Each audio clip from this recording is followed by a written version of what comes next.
계시록 13장의 새끼양에 대한 예언은 열불짐승이 바다에서 올라온 것처럼 음력 가톨릭에서 나와서 땅으로 거처를 옮길 것과 땅으로 예언돼 미국이 하는 행태를 통해 실제 열불짐승이 새끼양으로 변해 있는 영적인 땅인 하나님의 교회에서 이루어질 실상을 거울로 비춰주셨던 것입니다.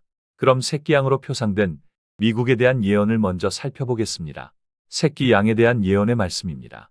계시록 13장 1절 내가 보니 바다에서 한 짐승이 나오는데 뿔이 10이요 머리가 7이라 그 뿔에는 10면류관이 있고 그 머리에는 참남된 이름들이 있더라.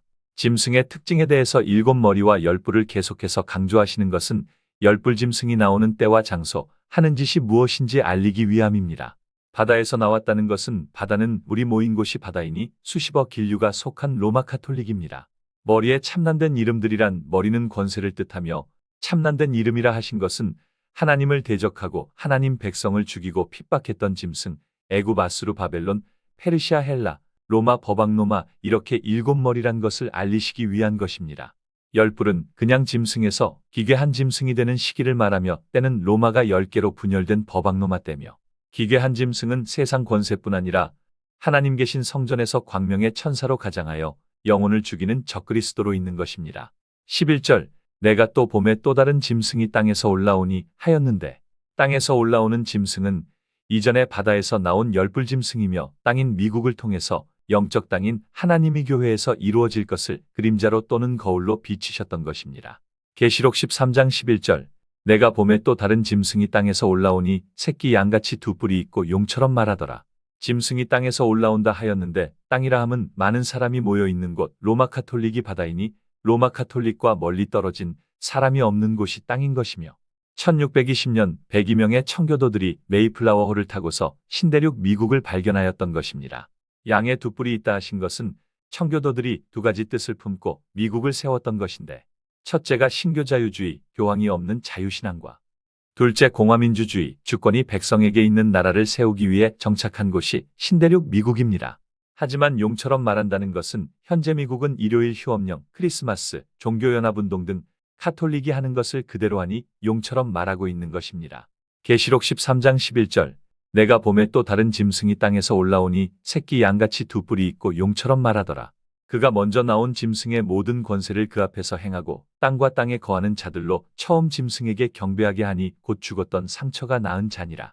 큰 이적을 행하되 심지어 사람들 앞에서 불이 하늘로부터 땅에 내려오게 하고 미국이 세계 최초 핵무기를 통해 1945년 8월 히로시마와 나가사키에 핵포탄 투하한 것으로 이루어졌으며 새끼양의 이적으로 대한민국이 1945년 8월 15일 독립을 하게 된 것입니다. 핵이 떨어진 일본은 섬인데 땅으로 내려오게 했다 하신 것은 이적을 통해 대한민국 독립이 이루어졌으니 새끼양이 행한 큰 이적은 동방 땅 끝나라를 향하고 있었던 것입니다. 분명 육적인 땅으로 표상된 미국이 영적인 땅인 한국을 도와 독립을 이룬 것이 당연한 것처럼 여겨질 수 있으나 땅이라고 한 미국은 더 이상 땅이 아닌 용처럼 말하는 열불 짐승의 나라가 된 것이며 새끼양처럼 하고 있지만 그 속은 열불 짐승임을 성경은 증거하고 있는 것입니다. 계시록 13장 12절 땅과 땅에 거하는 자들로 처음 짐승에게 경배하게 하니 곧 죽었던 상처가 나은 자니라.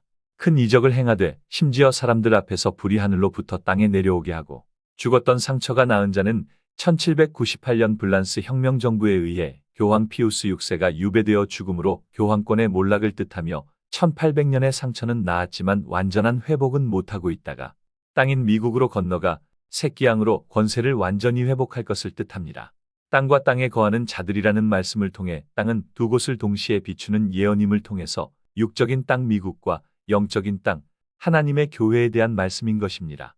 그럼 그림자와 실체, 거울과 실물 관계로 비춰주신 땅으로 표상된 미국을 통해 영적인 땅 하나님의 교회에 대한 예언을 살펴보겠습니다.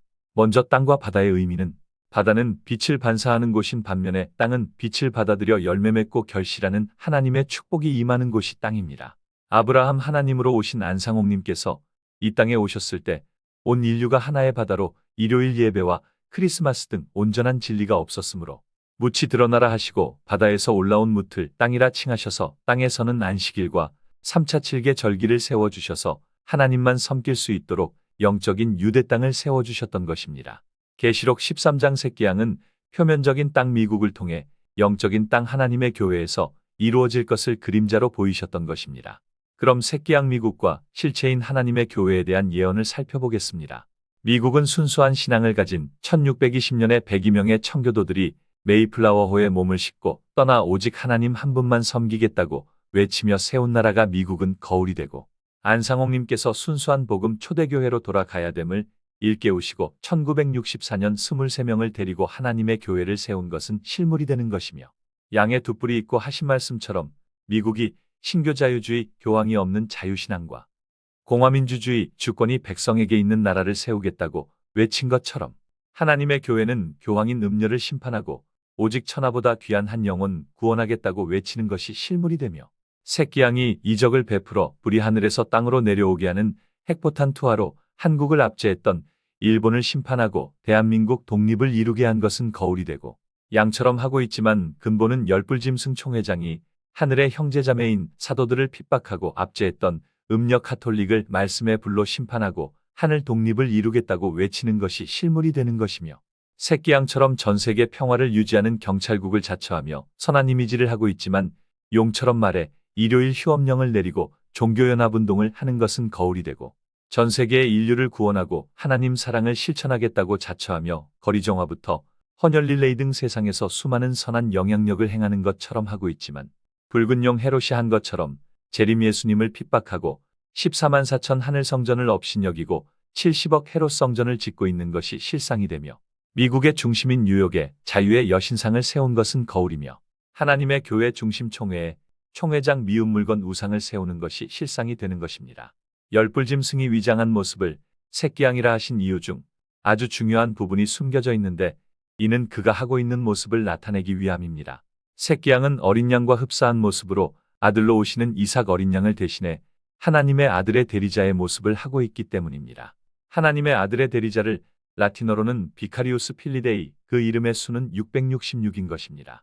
이런 모든 예언을 성취한 인물이 총회장이며 교황이 한 것처럼 재림의 때를 강림으로 변개하고 말씀의 법 역시 변개하였던 것입니다. 이어서 새끼양으로 위장한 열불짐승이 앞으로 어떤 일을 할 것인가에 대한 예언을 살펴보겠습니다. 16절, 저가 모든 자 그 오른손에나 이마에 표를 받게 하고 누구든지 이 표를 가진 자 외에는 매매를 못하게 하니, 이 표는 곧 짐승의 이름이나 그 이름의 수라. 지혜가 여기 있으니 총명 있는 자는 그 짐승의 수를 세어보라. 그 수는 사람의 수니 666이니라. 하나님께서는 당신의 백성들에게 내 백성이라는 표를 이마에 새기시듯, 짐승도 하나님을 따라해 자신의 표로 된 종이라는 표시를 낙인을 찍듯 이마나 손에 짐승의 이름을 새기는 것입니다. 열불짐승에서 새끼 양으로 지금은 거룩한 곳에 서 있는 가증한 미운 물건 총회장이 666 짐승입니다. 적그리스도는 실제 하나님의 아들 이삭이 오시는 곳에서 아들보다 먼저 와서 아들 행세를 하며 짐승의 표를 통해 하나님의 입맞지 못하도록 회방하는 것이 666 짐승입니다.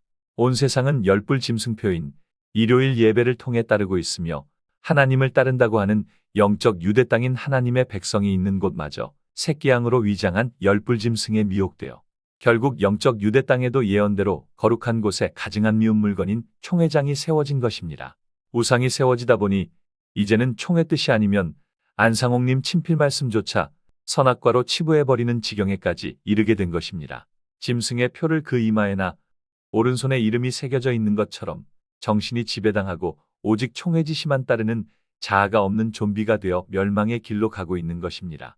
여자의 자손으로 오신 박광수님께서 세우신 교회만이 하나님의 인을 받고 짐승을 따르지 않고 있으니 짐승의 표 받지 않는 교회를 핍박할 것이란 예언은 666 짐승이 있는 하나님의 교회와 여자의 남은 자손 교회로 모든 예언이 이루어지게 되는 것입니다.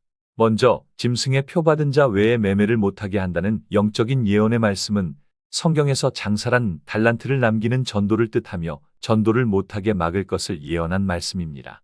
마지막 복음 전도는 대문을 두드리는 전도가 아닌 동방에서 서방까지 삽시간에 전파되는 번개 복음으로서 미디어를 통해서 이루어지게 되어 있습니다. 미디어를 이용한 복음 전도는 영상을 제작하기 위해 사진이나 여러 자료가 필요한 게 많은데, 하나님의 교회에서 여자의 남은 자손교회 진리 복음이 전파되지 못하게 하려고 자신들과 상관없는 사진이나 자료들까지도 저작권을 모두 사들이고 있으며, 여자의 남은 자손교회는 그 어떤 자료도 쓰지 못하도록 하려는 행위가 이미 시작되었습니다. 돈으로 사들인 저작권으로 짐승의 표받지 않은 여자의 남은 자손교회만 매매를 못하도록 영적으로는 전도를 못하게 회방하고 있으며 이로 인해 벌써 두 번째 유튜브 계정이 삭제되었던 것입니다.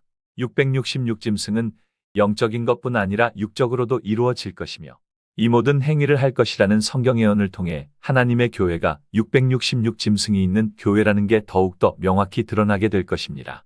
총의 상징인 지구본 마크가 전 세계 교회마다 새겨질 것입니다. 이 지구의 주인이 열불짐승이라고 영역 표시를 하려 들 것이기 때문입니다. 하나님의 교회에서 십자가 세우는 것이 우상임을 증거할 때 십자가 형상만큼은 예외라는 것이 성경 어디에 기록되었습니까? 라고 증거하였던 교회가 이제 자신들이 우상을 세우고 나니 둥근 원이 초대교회 완전한 진리를 뜻한다는 등 우상을 합리화하기 위해 변명을 늘어놓던 바벨론이 한 짓을 그대로 닮아가고 있습니다. 총회장과 그를 추정하는 무리들에게 묻고 싶습니다. 성경에서 둥근 원이 초대교회 완전한 진리를 뜻한다는 말씀이 성경 어디에 기록되었으며 또 지구본 마크 형상을 만들어 교회 내부와 외부에 세우라는 말씀 역시 성경 어디에 기록이 되었나요? 둥근 원을 핑계로 교황이 좋아하는 둥근 태양을 그리고 싶은 것은 아닌지도 묻고 싶습니다. 부디 666짐승 총회장의 표가 아닌 박광수님의 하나님의 인을 받고 마지막 재앙에서 구원받으시길 바랍니다.